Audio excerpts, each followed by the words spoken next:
ابھرتا ہوا چہرہ، اور یوں کہہ لے کہ رامپور کے سرزمین پہ محبتیں بانٹتا ہوا، چہرے کو ہنساتا ہوا ہمارے مخلص دوست حافظ جمشید صاحب حنفی اسٹیج پہ تشریف فرما ہے۔ میں ان سے درخواست کرتا ہوں کہ چند منٹ ماں اور بہنوں سے مخاطب ہوں اور کچھ دین کی باتیں، کچھ اصلاحی باتیں آپ انہیں سنائیں۔ رب العالمين والصلاة والسلام على سيد الأنبياء والمرسلين وعلى آله وأصحابه وأزواجه وذرياته وأهل بيته أجمعين، أما بعد، فقال الله تبارك وتعالى في القرآن المجيد والفرقان الحميد: فأعوذ بالله من الشيطان الرجيم، بسم الله الرحمن الرحيم. يا أيها الذين آمنوا قوا أنفسكم وأهليكم نارا وقودها الناس والحجارة ملائكة غلاظ شداد لا يعصون الله ما أمرهم ويفعلون ما يؤمرون. صدق الله العلي العظيم. معزز مہمانان کرام، پردہ نشین مائیں اور بہنیں، جیسا کہ ہم سبوں کو معلوم ہے کہ آج بتاریخ 20 فروری بروز جمعرات بوقت 9 بجے دن تابر شب 4 نشستوں میں مدرسہ مرقات العلوم کے زیر اہتمام ایک پروگرام کا انعقاد ہونا ہے، وہ ہو چکا اور ہو رہا ہے۔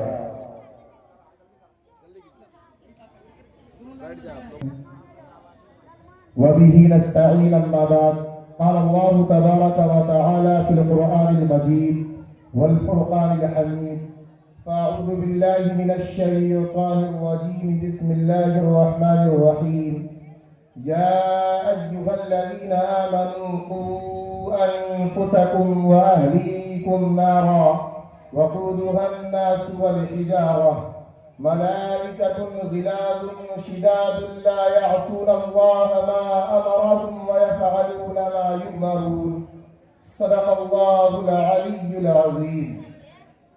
وہ معزز تھے زمانے میں مسلمان ہو کر، وہ معزز تھے زمانے میں مسلمان ہو کر، اور ہم خار ہوئے تاریک قرآن ہو کر. میری انتہائی واجب الاحترام ماں اور بہنوں، آپ بہت ہی لگن کے ساتھ، محنت کے ساتھ، یکسوئی کے ساتھ مدرسہ مرقات العلوم کے جلسے کا حصہ بن رہی ہیں. اس پر ہم آپ سبوں کا بہت زیادہ شکریہ ادا کرتے ہیں. بہرحال ابھی جو میں نے قرآن کریم کی ایک آیت آپ کے سامنے تلاوت کی، اللہ تبارک و تعالیٰ سے دعا کریں کہ اللہ تبارک و تعالیٰ ہمیں پڑھی گئی آیت کے عین مطابق صحیح بات کہنے اور ہم سبوں کو سن کر اس پر عمل کی توفیق مرحمت فرمائے. میری پیاری ماں اور بہنوں، سب سے پہلے ہم آپ کی عظمت پر کچھ باتیں کر لیں تو زیادہ بہتر رہے گا. اسلام کے آنے سے پہلے آپ کی حیثیت 2 کوڑی کی نہیں تھی. اسلام کے آنے سے پہلے آپ کو انسان تصور بھی نہیں کیا جاتا تھا. اسلام کے آنے سے پہلے آپ کے حقوق کا کوئی خاکہ تیار نہیں تھا. اسلام کی آمد سے پہلے آپ کو کسی بھی درجے میں، کسی بھی شعبے میں انسانیت کی حیثیت حاصل نہیں تھی. لیکن قربان جائیے، اسلامی تعلیمات پر جب یہ اسلام وجود میں آیا، اسلام کی تعلیمات وجود میں آئی، تب جا کر کے آپ کو جگہ بجگہ بہترین سے بہترین حقوق دینے کی باتیں سامنے آنے لگی. مثلا آپ اگر ماں ہیں تو آپ کے پاؤں کے نیچے جنت بتایا گیا. مثلا اگر آپ کسی کی زوجہ اور بیوی ہیں تو آپ کو اس شوہر کے سر کا تاج اور اس شوہر کے شریک سفر ہونے کی حیثیت سے جنت میں اس کا ساتھی قرار دیا گیا۔ مثلا اگر آپ ماں کی حیثیت رکھتی ہیں تو آپ کے قدموں کے نیچے جنت ہے۔ اگر آپ بہن کی حیثیت رکھتے ہیں تو آپ اپنے بھائی کی دستار ہیں۔ اگر آپ بیٹی کی حیثیت رکھتے ہیں تو آپ اپنے والدین کے لیے رحمت ہے۔ یہ ہے آپ کی عظمت۔ اب میں نے جو تلاوت قرآن کی ہے اس کی پڑھی گئی باتوں کے تناظر میں چند ایک باتیں پیش کرنے کی کوشش کرتا ہوں۔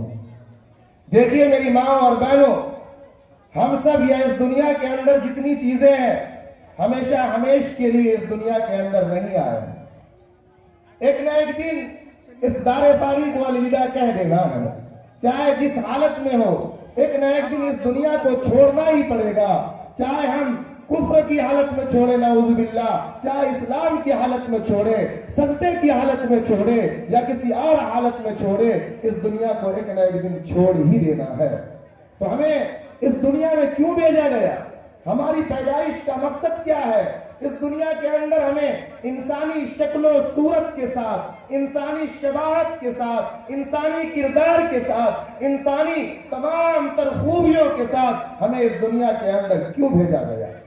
اس سوال پر اگر ہم غور کرتے ہیں، اس سوال کو اگر ہم قرآن کریم سے پوچھتے ہیں، اے قرآن کریم آپ ہمیں بتا دیجئے کہ ہمیں اس دنیا کے اندر کیوں بھیجا گیا ہے، ہمارے آنے کا مقصد کیا ہے، تو قرآن کھلے الفاظ میں کہتا ہے وَمَا خَلَقْتُ الْجِنَّ وَالْإِنسَ إِلَّا لِيَعْبُدُونِ، کہ ہم نے تمہیں بھی اور جنات کے گروپوں کو بھی اپنی عبادت کے لیے یعنی اللہ رب العزت کی بندگی کے لیے اس دنیا میں بھیجا ہے۔ اب پھر دوسرا سوال ہوتا ہے اللہ رب العزت کی بندگی کسے کہتے ہیں؟ دوسرا سوال ہوتا ہے اللہ رب العزت کی عبادت کسے کہتے ہیں؟ تو اس کا بھی جواب ہے اللہ رب العزت کی جو عبادت کا طریقہ ہے وہ طریقہ آپ کو حضور کریم صلی اللہ علیہ وسلم کی مبارک زندگی میں ملے گا، وہ طریقہ آپ کو تعلیمات نبویہ کے اندر ملے گا، وہ طریقہ آپ کو احادیث مبارکہ کے اندر ملے گا، وہ طریقہ آپ کو اماں عائشہ کے کردار کے اندر ملے گا، وہ طریقہ آپ کو حضرت خدیجہ رضی اللہ تعالی عنہا کی زندگی کے اندر ملے گا، وہ طریقہ آپ کو فاطمہ الزہرا کے طور طریقے کے اندر ملے گا۔ لیکن افسوس کی بات ہے کہ آج ہمارے پاس تعلیم نہیں ہے۔ آج اگر معاشرے کا جائزہ لیا جائے، سرویکشن کیا جائے، سروے کیا جائے، معاشرے کو تعلیمی اعتبار سے تولا جائے تو سب سے زیادہ جس ڈپارٹمنٹ کے اندر، سب سے زیادہ جس شعبے کے اندر تعلیم کی کمی ہے اس شعبے کا نام ہے نسواں، اس شعبے کا نام ہے عورت، اس شعبے کا نام ہے بنات۔ آج ہماری مائیں اور بہنیں خود بھی جاہل ہیں اور اپنی بچیوں کو بھی صرف چولہے چکی تک محدود کرنے کی سوچ رکھتے ہیں۔ آپ یاد رکھیے اگر آپ نے اپنے آپ کے سوچ کو، اپنے فکر کو، اپنے خیالات کو وسیع کرتے ہوئے، پھیلاتے ہوئے اپنی بچیوں کو حافظہ قرآن بنانے کی ٹھان لیا، اگر آپ نے اپنی بچیوں کو وکالت کی ڈگریاں دلانے پر ٹھان لیا، اگر آپ نے اپنی بچیوں کو بہترین سے بہترین تعلیم کے ساتھ آراستہ اور پاراستہ کرنے کی نیت اور ارادہ کر لیا تو آپ اس دنیا سے چلی جائیں گی، آپ کا اس دنیا سے خاتمہ ہو جائے گا۔ لیکن یہ بچی جب تک حیات رہے گی، جب تک جس شعبے کے اندر رہے گی، یہ بچی جب تک تعلیمات پر عمل پیرا رہے گی، یہ بچیاں جب تک دوسروں کے لیے بہترین ثابت ہوتی رہے گی، تب تک آپ کی قبروں کے اندر نیکیاں جاتی رہے گی۔ بہرحال ہم نے قرآن کریم کی جو آیت تلاوت کی ہے اس آیت کا ترجمہ کر دیتا ہوں، پھر اس کے بعد بات چیت ہوگی انشاءاللہ۔ قرآن کریم کہتا ہے یا ایھا الذین آمنوا قوا انفسکم واہلیکم نارا، اے ایمان والو، اے ایمان والیوں، اے اللہ پر ایمان رکھنے والیاں، اے ایمان رکھنے والوں، اے اللہ کی کتابوں کو یقین کے ساتھ قبول کرنے والے، یقین کے ساتھ قبول کرنے والیاں، کان کھول کر سن لو، قوا انفسکم، کہ بچاؤ اپنے آپ کو جہنم کی آگ سے. کس جہنم کی آگ سے؟ قُوْ أَنفُسَكُمْ وَأَهْلِيكُمْ نَارًا. ایسی آگ سے بچا لو، ایسی آگ سے بچا لو جس کا ایندھن انسان اور پتھر ہے، جس آگ کے اندر لکڑی کو نہیں جلائی جائے گی، جس آگ کے اندر پلاسٹک کو نہیں جلایا جائے گا، جس آگ کے اندر کوڑے کباڑ کو نہیں جلایا جائے گا، جس آگ کے اندر پیٹرول چھینٹ کر کے بہتی ہوئی آگ کا انگارہ نہیں بنایا جائے گا، بلکہ اس آگ کو جلانے کے لیے، اس آگ کو سلگانے کے لیے، اس آگ کی تیزی اور تندی کو بڑھانے کے لیے اس جہنم کے اندر انسانوں کو ڈالا جائے گا، اس آگ کے اندر پتھروں کو ڈالا جائے گا. اس آگ کا ایندھن لکڑی نہیں، اس آگ کا ایندھن جلاون نہیں، اس آگ کا ایندھن کوئی اور چیز نہیں، بلکہ اس آگ کا ایندھن انسان اور پتھر ہوگا. اور اس آگ کے اوپر تعینات کون رہے گا؟ کوئی انسان نہیں رہے گا، کوئی انسان نہیں رہے گا کہ اس کو رحم آ جائے اور آپ کے چہرے کو دیکھ کر کے رحم کھاتے ہوئے آپ کی سزا کے اندر تھوڑی نرمی کر دے. قرآن کہتا ہے ملائکۃ غلاظ شداد لا یعصون اللہ ما امرهم ویفعلون ما یؤمرون. اس آگ پر ایسے فرشتے، ایسے سنگ دل، ایسے پتھر دل فرشتے تعینات ہیں جن کو ذرہ برابر بھی رحم نہیں آئے گا. وہ صرف وہی کریں گے جس کا حکم اللہ تبارک و تعالیٰ نے انہیں دے رکھا ہے، اور اسی حکم کی تعمیل میں وہ آپ کو سزا سنائے گا، سزا دے گا، جہنم کا ایندھن بنائے گا. بہرحال اب اس جہنم سے بچنے کا راستہ کیا ہے؟ قرآن نے فیصلہ کیا کہ اے ایمان والوں مردوں، اے ایمان والی عورتوں، بچاؤ اپنے آپ کو اور اپنی اہل و عیال کو کس چیز سے؟ جہنم کی آگ سے. وہ آگ کیسی ہوگی؟ اس آگ پر تعینات فرشتے کیسے ہوں گے؟ وہ بھی وضاحت کے ساتھ بتایا. وہ آگ ایسی ہوگی جس کا ایندھن انسان کو ہونا ہے، وہ آگ ایسی ہوگی جس کا ایندھن پتھروں کو ہونا ہے. اس آگ پر جو فرشتے تعینات ہیں، مقرر ہیں، وہ رحم دل نہیں ہے، وہ سخت دل ہے، سنگ دل ہے. ان کے اندر رحم نام کی چیز نہیں ہے، وہ صرف اپنے رب کے حکم پر عمل پیرا ہوں گے. تو اب بچانے کا طریقہ کیا ہوگا؟ یاد رکھیے میری ماں اور بہنوں، آپ بڑی معزز ہیں، آپ کی ہستیاں، آپ کی شخصیت بہت عظیم تر ہے. اگر آپ ٹھان لیں گی تو خاندان کے خاندان کو جنت دلا سکتی ہے، لیکن اگر آپ نے ایسا نہ کیا، اس کے برعکس چلا، تو آپ خاندان کے خاندان کو جہنم کے اندر دھکیلوا سکتی ہے. یہ پاور آپ کو ہے، یہ اختیار اتھارٹی آپ کو ہے. آپ اگر اپنے آپ کو ام عائشہ کے کردار کے ساتھ مربوط کرتی ہیں، اگر آپ اپنے آپ کو فاطمہ زہرا جیسی بناتی ہیں، اگر آپ اپنے آپ کو اما خدیجہ جیسی بناتی ہیں، تو آپ خاندان کے خاندان کو جنت میں لے جانے کا ذریعہ ثابت ہو سکتی ہے. لیکن اس کے برخلاف اگر آپ نے اپنے شوہر کی خدمت و اطاعت کے اندر کوتاہی کی، آپ نے اپنے شوہر کی شان میں گستاخی کی، آپ نے اپنے شوہر کی امانت کے اندر خیانت کیا، اگر آپ نے غیر محرم مردوں سے اپنے شوہر کو دھوکے میں رکھتے ہوئے تعلق کو بحال رکھا، اگر آپ نے فون کالنگ کے ذریعے سے اپنے کانوں کے مزے لینے کی غرض سے کسی غیر مرد سے تعلق قائم رکھی، تو یاد رکھیے گا جہنم کی دہکتی ہوئی آگ سے آپ کو کوئی نہیں بچا پائے. عام حالات میں ہماری ماں اور بہنوں کو لگتا ہے یہ دیور ایسا رشتہ ہے جن سے ہم فری ہو سکتی ہے، دیور ایسا رشتہ ہے جس سے ہمارے لیے کوئی پردہ نہیں ہے، ماموزاد، چچا زاد، خالو زاد، خالہ زاد، یہ بھائیاں ایسے ہیں، یہ بھائی کہ ان سے ہمارے لیے کوئی حجاب نہیں، کوئی پردہ نہیں. یاد رکھیے گا آپ کے لیے آپ کا ماموں کا بیٹا بھی غیر محرم ہے. ہر وہ مرد آپ کے لیے غیر محرم ہے جس سے آپ کا نکاح درست ہو سکتا ہے. غیر محرم اگر نہیں ہے کوئی تو آپ کا باپ آپ کا غیر محرم نہیں ہے، آپ کا بیٹا آپ کا غیر محرم نہیں ہے، آپ کا دادا آپ کا غیر محرم نہیں ہے، آپ کا ناتی آپ کا غیر محرم نہیں ہے. لیکن ہمارے یہاں کلچر ہے، سوسائٹی ہے، تمدن ہے، تہذیب ہے کہ ہماری ماں اور بہنوں نے